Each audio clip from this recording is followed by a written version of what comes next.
पाकिस्तान के मजलूम किसानों को तकरीबन 400 अरब रुपए तक का नुकसान हो चुका है।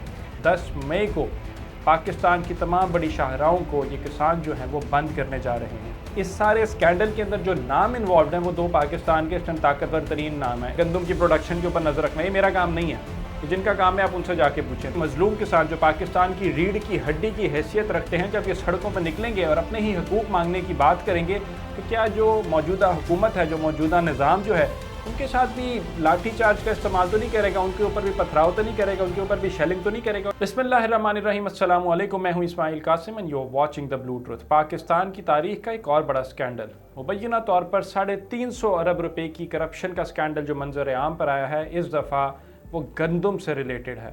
As a result of this scandal, इस करप्शन की वजह से पाकिस्तान के मजलूम किसानों को तकरीबन 400 अरब रुपए तक का नुकसान हो चुका है।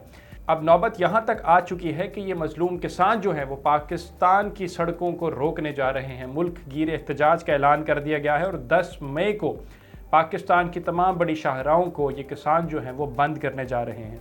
इसका बैकग्राउंड कुछ ये है कि केयर टेकर सेटअप ने अपने टेन्योर के अख्ताम पर, जो कि एक अनकॉन्स्टिट्यूशनल टेन्योर था, क्योंकि आर्टिकल 224 के मुताबिक उन लोगों ने 90 दिनों के लिए आना था और इंतखाबात करवा के चले जाना था, लेकिन अपनी मुद्दत जो कि अपने कॉन्स्टिट्यूशनली मैंडेटेड पीरियड से बहुत ज़्यादा एक्सीड कर गई थी, उसके अख्ताम से कुछ अरसा कबल उन लोगों ने वीट इंपोर्ट करवाई। अब बताया ये जाता है कि उस टाइम ऑलरेडी पाकिस्तान के पास 60 लाख टन के करीब जो थी वीट मौजूद थी, लेकिन फिर भी इस केयर टेकर सेटअप ने और वीट को इंपोर्ट करवाने की इजाज़त दी।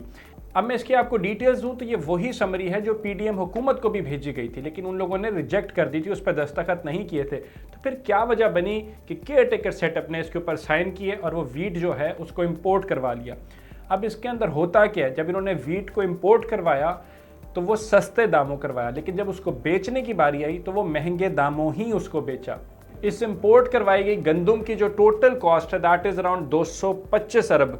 अब इसके अंदर होता क्या है मैं आपको बताता हूँ जाके। किसानों ने ऑलरेडी बम्पर क्रॉप अचीव की थी। फ्लड्स के बाद से ये दूसरा कंसेक्यूटिव ईयर था कि किसानों ने अपनी अनथक मेहनत के बायस बम्पर क्रॉप्स अचीव कर ली थी। बम्पर क्रॉप अचीव करने का मकसद है कि जितनी एक्सपेक्टेड आउटपुट या यील्ड थी उससे भी कहीं ज़्यादा। तो किसान एक्सपेक्ट कर रहे थे कि अब हमें इसके अंदर बहुत ज़्यादा जश्न मनाने का मौका मिलेगा और हम बहुत ज़्यादा मुनाफा कमा सकेंगे, लेकिन बिल्कुल ही उसके बरक्स होता यह है कि जब वो हुकूमत के पास अपनी गंदम लेके गए तो हुकूमत ने लेने से इनकार कर दिया, क्योंकि हुकूमत ऑलरेडी जो गंदम थी वो इंपोर्ट करवा चुकी थी सस्ते दामों पे, जिसको बेचा महंगे दामों पे। तो जो पुअर किसान थे, मजलूम किसान थे, जब उनकी बम्पर क्रॉप लेके वो हुकूमत के पास आए तो हुकूमत लेने से इनकारी हो गई, कोई रिलीफ उनको नहीं दिया हुकूमत ने।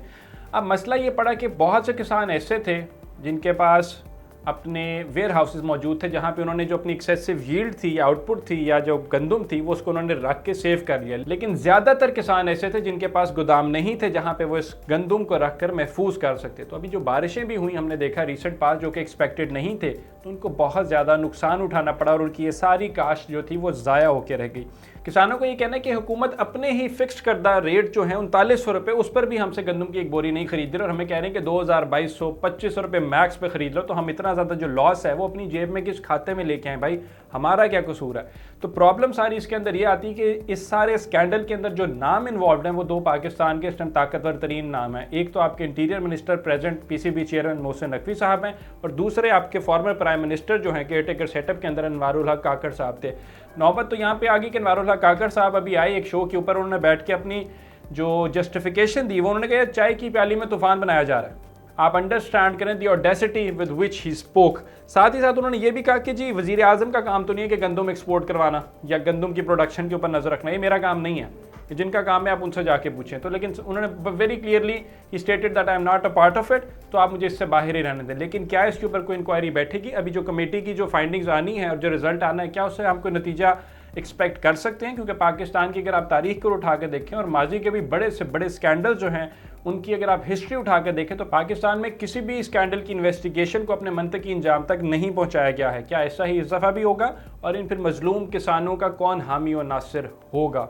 فائنلی یہ کہ 10 مئی کو پاکستان کے جب یہ مظلوم کسان جو پاکستان کی ریڑھ کی ہڈی کی حیثیت رکھتے ہیں، جب یہ سڑکوں پر نکلیں گے اور اپنے ہی حقوق مانگنے کی بات کریں گے، تو کیا جو موجودہ حکومت ہے، جو موجودہ نظام جو ہے، ان کے ساتھ بھی لاٹھی چارج کا استعمال تو نہیں کرے گا، ان کے اوپر بھی پتھراؤ تو نہیں کرے گا، ان کے اوپر بھی شیلنگ تو نہیں کرے گا؟ اور اگر ایسا ہوگا تو ملک کا جو سیاسی عدم استحکام ہے وہ کس حد تک پہنچ جائے گا؟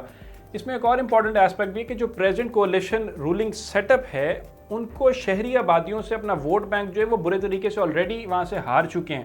ان کی زیادہ فالوئنگ میجورٹی جو ہے وہ ساؤتھ علاقوں کے اندر سے، رورل آبادی کے اندر سے ہے، لیکن اگر رورل کے کسانوں کے ساتھ آپ یہی حشر کریں گے، ان کا اتنا ہی برا سلوک کریں گے ان کے ساتھ، پھر وہ بھی آپ سے پیچھے ہٹ جائیں گے۔